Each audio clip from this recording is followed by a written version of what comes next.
সুপ্রিয় শিক্ষার্থী, সবাই নিশ্চয়ই ভালো আছো। আজ আমরা রসায়নে অ্যালকিন প্রস্তুতিটা পড়ব। অ্যালকিন প্রস্তুত করা যায় দুইটি উপায়ে। এই দুইটা তোমাদের পাঠ্য বইয়ে অর্থাৎ দশম শ্রেণীর বইয়ে এই দুইটা বই আছে। এর বাইরেও প্রস্তুত করা যায়, কিন্তু আমাদের পাঠ্য বইয়ে যে দুইটা প্রসেস, আমি সেই দুটো প্রসেস নিয়ে আলোচনা করব। এর আগে একটু মনে করিয়ে দেই অ্যালকিনের সাধারণ সংকেত। নিশ্চয়ই আগের ক্লাসগুলোতে দেখেছো, কিন্তু আজকে তার জন্য আবার একটু মনে করিয়ে দিচ্ছি। অ্যালকিনের সাধারণ সংকেত, সাধারণ সংকেত CnH2n, অর্থাৎ কার্বন সংখ্যা যা থাকবে তার দ্বিগুণ সংখ্যক হাইড্রোজেন থাকবে, সেটাই হবে অ্যালকিন। এবার অ্যালকিন প্রস্তুত করতে গেলে যদি আমি একদম প্রাইমারি সদস্যের কথা চিন্তা করি, C এর মান যদি 2 হয়, 2, তাহলে হাইড্রোজেন হবে 4টি, অর্থাৎ এটার নাম 2 কার্বন বিশিষ্ট হাইড্রোকার্বন কে বলা হয় ইথেন। যেহেতু আমরা করছি অ্যালকিন, তার জন্য নাম হয়ে যাবে ইথেন। এবার আসা যাক অ্যালকোহল হতে কিভাবে আমরা অ্যালকিন তৈরি করতে পারি। অ্যালকোহল থেকে অ্যালকিন প্রস্তুত করছি। অ্যালকোহল হতে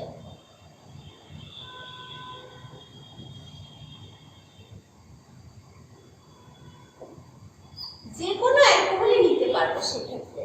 এবার আমি 1 কার্বন বিশিষ্ট অ্যালকোহল নেই, 2 কার্বন বিশিষ্ট, 3 কার্বন বিশিষ্ট, যে কোনো অ্যালকোহল নেই, আমরা প্রিপারেশনটা করা সম্ভব। এবার আমি লিখছি যেটা CH3CH2OH। নিশ্চয়ই আমাদের সন্দেহ নেই এটা অ্যালকোহল, কারণ অ্যালকোহলের কার্যকরী মূলক হচ্ছে OH। এটাকে যখন আমরা সালফিউরিক অ্যাসিড, টেম্পারেচার হচ্ছে 170 ডিগ্রি সেন্টিগ্রেড, অর্থাৎ সালফিউরিক অ্যাসিড দ্বারা নিরোধিত করব। নিরোধন ধর্ম বা নিরোধক যাদেরকে বলা হয়, আমরা জানি যাদের পানির প্রতি প্রবল আকর্ষণ থাকে তাদেরকে বলা হয় নিরোধক। সালফিউরিক অ্যাসিড একটি নিরোধক, তার মানে সে এখান থেকে পানিটাকে শোষণ করে নেবে। কার কাছ থেকে পানিকে শোষণ করবে? অ্যালকোহল থেকে। পানিটাকে টেনে নেওয়ার পরে যে প্রোডাক্টটা তৈরি করবে সেটাই হচ্ছে আমাদের অ্যালকিন। এবার আসো কিভাবে তৈরি করে। যেহেতু আমি আগে লিখে দিব প্রোডাকশনে কি হবে। 1 কার্বন 2 কার্বন, 2 কার্বন বিশিষ্ট অ্যালকিনটার নাম হবে ইথিন। তাহলে আগে লিখে ফেলি 1 2 H2 আর বাকি থাকছে আমাদের পানি এবং সালফিউরিক অ্যাসিডটা অক্ষত অবস্থায় থেকে যাবে, অর্থাৎ এই অংশটা অক্ষত, পানিটাকে সে টেনে নিবে আর সালফিউরিক অ্যাসিড অক্ষত থেকে যাবে, সেটাই হচ্ছে নিরোধন ধর্ম। এবার আসা যাক এই রিঅ্যাকশনটাকে যদি সহজ করে মনে রাখতে চাই তাহলে আমরা কি করে করব। আমি বলেছি পানিটা চলে যাবে, পানিকে ভাঙলে আমরা খুব ভালো করে জানি H আর OH মূলক পাই, H প্লাস OH মাইনাস। আমরা এই যে চার্টগুলো একটু আলাদা করে ফেলি, চার্টগুলো আপাতত মনে রাখবো না, আমি জাস্ট একটা হিন্টস দিচ্ছি মনে রাখার জন্য তোমাদেরকে। এখান থেকে একটা OH চলে গেল, এখান থেকে একটা H চলে গেল, নিয়ে হলো কি পানি। একটু খেয়াল করো, আমি বলেছি প্রথম কার্বন থেকে আমি একটা H বাদ দিয়ে দিলাম, H3 ছিল, এখন আছে H2। ঠিক একই রকম ভাবে দ্বিতীয় কার্বনের প্রান্তে আছে OH মূলক, OH মূলকটা নিয়ে পানি হয়ে গেল। এভাবে যে রিঅ্যাকশনটা হয়েছে সেরকম না, এক কথায় পানিটা অপসারিত হবে। কিন্তু আমরা মনে রাখার উপায়টা জাস্ট বলে দিচ্ছি, যাতে তুমি পরীক্ষায় কখনো ভুলে না যাও, সহজ উপায়টা বলে দিচ্ছি। অর্থাৎ পানিটা চলে গেল, আর যেহেতু আমাকে কার্বনের যোজনী 4 মিলাতে হবে, যেহেতু এখানে হাইড্রোজেন আর আমি তৈরি করছি অ্যালকিন, অ্যালকিনের ডাবল বন্ড থাকে, ডাবল বন্ড দেওয়ার পরে আমি কার্বনের 4 হাত মিলাবো, 2টা বন্ধনের যোজনী 2 ফিল আপ হলো, হাইড্রোজেন 2, অর্থাৎ এই কার্বনের বেলা 4, এই কার্বনের বেলা 4। এই হলো অ্যালকোহল থেকে অ্যালকিন প্রস্তুতি। ঠিক একই রকম ভাবে অ্যালকোহল থেকে আরেকটা অ্যালকিন, শুধু প্রভাবক চেঞ্জ করে, ঠিক একই রকম ভাবে অ্যালকোহল থেকে অ্যালকিন প্রস্তুত করা যায়। CH3CH2OH, প্রভাবকটা এখন আমি দিব অ্যালুমিনিয়াম অক্সাইড। এক্ষেত্রে আমার টেম্পারেচার 400 ডিগ্রি সেন্টিগ্রেড দেওয়ার পরে, যেহেতু 2 কার্বন বিশিষ্ট অ্যালকোহল, আমার অ্যালকিনটাও হবে 2 কার্বন বিশিষ্ট, অর্থাৎ ইথানল থেকে আমি ইথিন তৈরি করছি। এক্ষেত্রেও ঠিক একই রকম ভাবে সালফিউরিক অ্যাসিড, অ্যালুমিনিয়াম যেটা, সেটা কি করবে, এখান থেকে পানিটাকে অপসারিত করবে, পানিকে অপসারণ করবে, সেক্ষেত্রে পানি। এবার চলে আসা যাক, এখন আমি না হয় তৈরি করলাম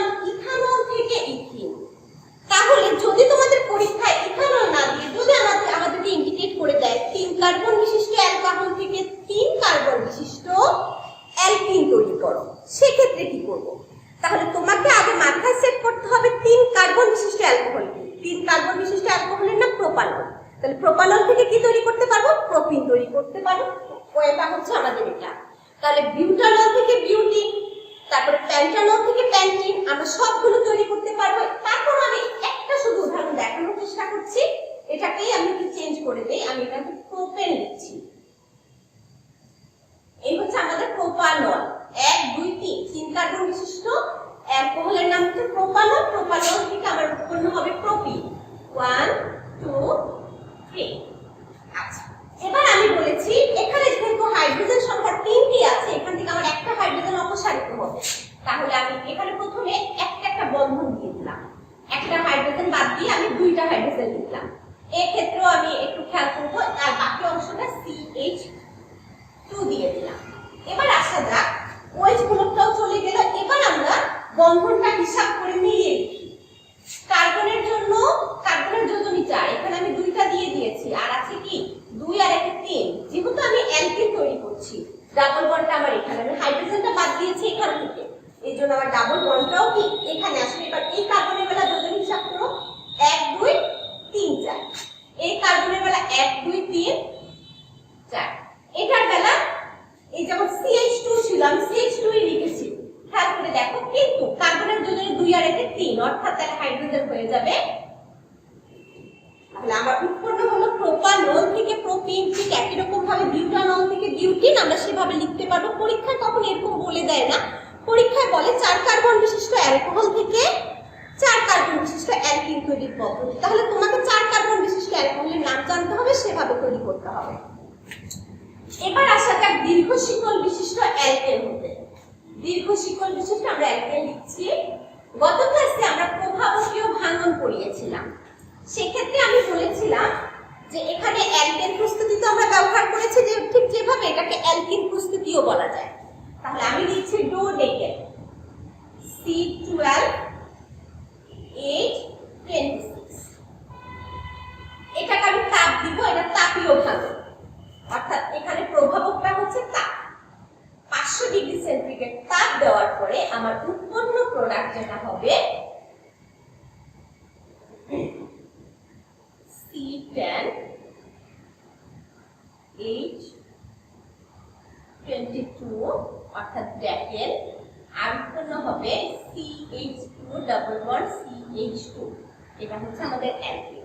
তাহলে এটা আমরা বললাম দীর্ঘ শিকল বিশিষ্ট, এটা একটা দীর্ঘ শিকল বিশিষ্ট অ্যালকেন। এটাকে যখন আমি টেম্পারেচার অর্থাৎ তাপীয় ভাঙন করব, তখন আমার উৎপন্ন হবে ডেকেন আর ইথিন। এটাও আমাদের অ্যালকিন প্রস্তুতি হয়ে গেল। এবার আসা যাক অসম্পৃক্ততার পরীক্ষা। সম্পৃক্ত এবং অসম্পৃক্ত দ্রবণ সম্পর্কে আগে বলেছি। সম্পৃক্ত দ্রবণগুলো হচ্ছে এক বন্ধন বিশিষ্ট যৌগগুলো, হাইড্রোকার্বনগুলো, আর অসম্পৃক্তগুলো হচ্ছে দ্বিবন্ধন, ত্রিবন্ধনগুলো অসম্পৃক্ত। এক্ষেত্রে একটু মাথায় রাখতে হবে, এখন আমাকে যে কোনো একটা বোতলে অ্যালকেন দুটোই দিয়ে দিল, আমি দেখে তো কখনো বোঝার উপায় নেই যে এখানে অ্যালকেন আছে না অ্যালকেন আছে। সেক্ষেত্রে আমাকে 2টা পরীক্ষা করে আমি বের করতে পারবো, একটা হচ্ছে ব্রোমিন দ্রবণ পরীক্ষা, আর একটা হচ্ছে বিয়ার পরীক্ষা। প্রথমত আমরা ব্রোমিন দ্রবণ পরীক্ষাটা নিচ্ছি। যেহেতু আমরা অসম্পৃক্ত দ্রবণ যৌগ অ্যালকিন করছি, আমি অ্যালকিন এবং অ্যালকাইনকে কিভাবে চিহ্নিত করতে পারবো অর্থাৎ শনাক্ত করতে পারবো, এটাই আমি এখন বলবো। প্রথম পরীক্ষাটা হচ্ছে ব্রোমিন দ্রবণ পরীক্ষা।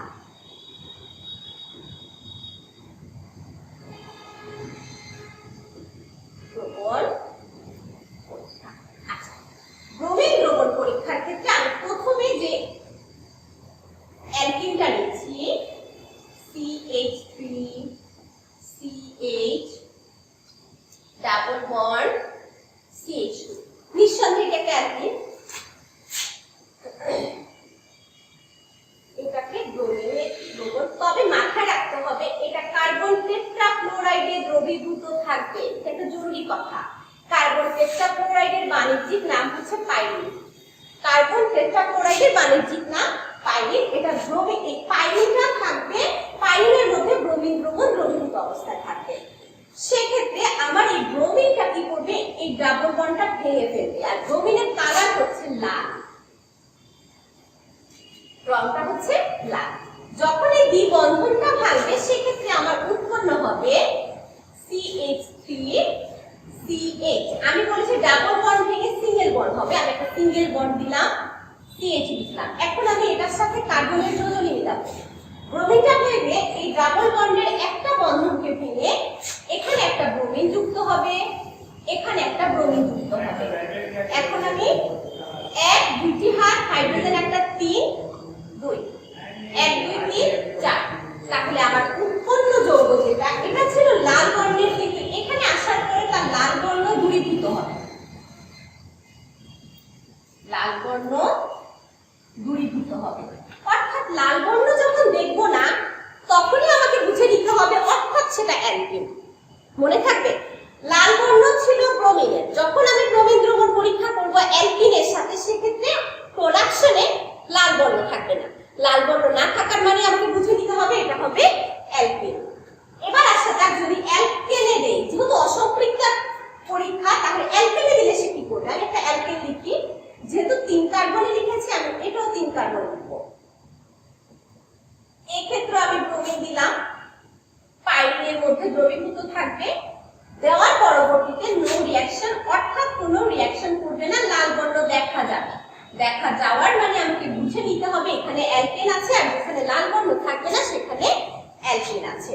আমার মনে হয় ব্রোমিন দ্রবণ পরীক্ষাটা তোমরা বুঝতে পেরেছো।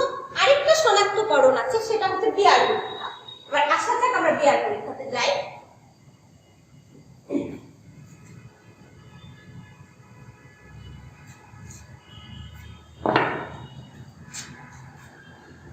বিয়ার পরীক্ষা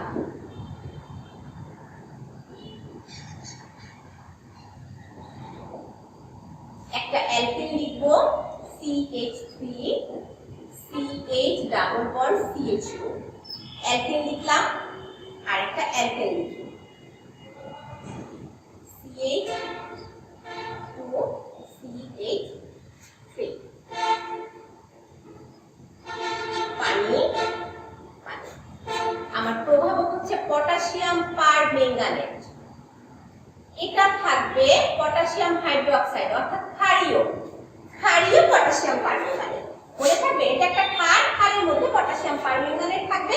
পটাশিয়াম পারম্যাঙ্গানেট যেহেতু জারক, আমাকে মাথায় রাখতে হবে সে জার্মান অক্সিজেন দিবে। এই কথাগুলো অনেক বলা হয়েছে ক্লাসে, তারপরে আবারও বলছি। পটাশিয়াম পারম্যাঙ্গানেট, পটাশিয়াম ডাইক্রোমেট এগুলো হচ্ছে উত্তম জারক, এরা সব সময় জার্মান অক্সিজেন দেয়। এটাও কি KMnO4 পটাশিয়াম পারম্যাঙ্গানেট, ক্ষারীয় পটাশিয়াম পারম্যাঙ্গানেট। আমরা বলবো লেখার সময় বলবো ক্ষারীয় পটাশিয়াম পারম্যাঙ্গানেটের সাথে বিক্রিয়া। এটার কালার হচ্ছে গোলাপি, তোমাদের বইয়ে দেওয়া আছে গোলাপি, কিন্তু আমরা যে ল্যাবে যে কাজ করি সেখানে কিন্তু বেগুনি রঙের হয়। তো বেগুনিটা কাছাকাছি, একটু গোলাপির কাছাকাছি কিনা এই কারণে হয়তো লেখা হয়েছে গোলাপি, কিন্তু পটাশিয়াম পারম্যাঙ্গানেট মূলত হয়ে থাকে বেগুনি কালার। এবার আসো পটাশিয়াম পারম্যাঙ্গানেটকে যখন অ্যালকিনের সাথে রিঅ্যাকশন করবে তখন এর প্রোডাকশনে গিয়ে এর গোলাপি বর্ণ দূরীভূত হবে, প্রোডাকশনে তার গোলাপি বর্ণটা দূরীভূত হবে, অর্থাৎ প্রোডাকশনে তার গোলাপি বর্ণ থাকবে। এই ক্ষেত্রে একই রকম ভাবে যদি আমি বলি CH3 ডাবল বন্ডটা ভেঙে দিবে, সিঙ্গেল বন্ড হবে, ওই এখানে একটা ওয়েট মূলক, এখানে একটা ওয়েট মূলক। এবার যদি আমি আগেই বলেছি তোমরা প্রথমে সিঙ্গেল বন্ড দিয়ে কার্বন লিখে ফেলবে, তারপরে হাইড্রোজেন মিলাবে, সেক্ষেত্রে তোমার কখনো আর ভুল হবে না। যেমন এই কার্বনের যোজনী 1 2 হাইড্রোজেন সহ 3, তাহলে আমার আরেকটা হাইড্রোজেন বাকি আছে, এর জন্য আমি একটা হাইড্রোজেন দিয়ে দিলাম। 1 2 3 4, অর্থাৎ এই ক্ষেত্রে গোলাপি বর্ণ দূরীভূত হচ্ছে, গোলাপি বর্ণ দূরীভূত হচ্ছে, দূরীভূত হবে। আর এখানে নো রিঅ্যাকশন। তাহলে অ্যালকেন এবং অ্যালকিনের মধ্যে আমরা খুব সহজে এদেরকে শনাক্ত করতে পারবো। তবে আমি এই রিঅ্যাকশনটা ইথিনের সাথে একটু করে দেখাচ্ছি, কারণ আছে সেটা বলছি আমি। CH2 ডাবল বন্ড CH2 দিলাম পানি, জার্মান অক্সিজেন, প্রভাবকটি MnO4 যেটা থাকবে ক্ষারীয়। আমার রিঅ্যাকশনে তৈরি করলে আমি বলেছি ডাবল বন্ড ভেঙে যাবে, তাহলে সিঙ্গেল বন্ড হবে, আর এখানে একটা ওয়েট মূলক যুক্ত হবে, এখানে একটা ওয়েট মূলক যুক্ত হবে। 1 2 3 2 দিলাম, 1 2। এবার এটার নাম হচ্ছে ইথিলিন গ্লাইকল। পরীক্ষায় মাঝে মধ্যে সংকেত আসে কয়ের জন্য, ইথিলিন গ্লাইকলের সংকেত লিখো। সেক্ষেত্রে আমার এটা জানা খুব প্রয়োজন, এই কারণে এটা লিখলাম। অথবা এটা আরেকটা নাম বলা যায় 1 2। আমি কার্বন সংখ্যাকে 1 2 দ্বারা প্রকাশ করলাম, আমি লিখতে পারি 1 2 ইথেন ডাইঅল বা ইথিলিন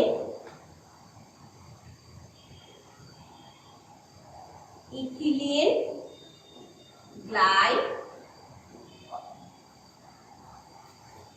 এবার আসো যে কথাগুলো বলা প্রয়োজন। অ্যালকেন এবং অ্যালকিন প্রস্তুতি, আমরা গত ক্লাসে অ্যালকেন প্রস্তুতি পড়েছি, আজ আমরা অ্যালকিন প্রস্তুতি পড়েছি। আমরা দুটো একসাথে পড়ব, শনাক্তকরণগুলো দেখব। যদি আমাদের পরীক্ষায় প্রশ্ন করে অ্যালকেন এবং অ্যালকিনের শনাক্ত করো, আমরা ব্রোমিন দ্রবণ পরীক্ষা, বেয়ার পরীক্ষার মাধ্যমে শনাক্ত করতে পারবো। এছাড়া যদি প্রশ্ন আসে অসম্পৃক্ততার পরীক্ষা দেখার, সেক্ষেত্রে এটা দেখাবো। আর যেগুলো আমি বারবার করে বলছি এবং এখানে যেভাবে দেখিয়েছি, তোমরা প্রত্যেকটাই, যেমন এই ক্ষেত্রে যদি আমি প্রোটিন না দিয়ে বিউটিন দিতাম, ঠিক একই রকম দ্বিবন্ধন ভেঙে হাইড্রোক্সিল মূলক দ্বিবন্ধন ভেঙে যুক্ত হতো। তাহলে প্রত্যেকটাতে নিজে নিজে আমরা হাইড্রোকার্বন নতুন নতুন নিয়ে আমরা চেষ্টা করবো বাসায়, তাহলে আমাদের ব্রেনটাও খুব কাজ করবে। যেহেতু স্কুলে আসছি না, অনেকটা সময় আমরা পড়ালেখা থেকে বিচ্ছিন্ন আছি। আর এখন তো বিচ্ছিন্ন হওয়ার সুযোগ নেই, যেহেতু পরীক্ষাটা হচ্ছে। তাহলে আমরা এগুলো বাসায় চেষ্টা করবো, ইনশাল্লাহ পারবো। সে পর্যন্ত সবাই ভালো থাকবে।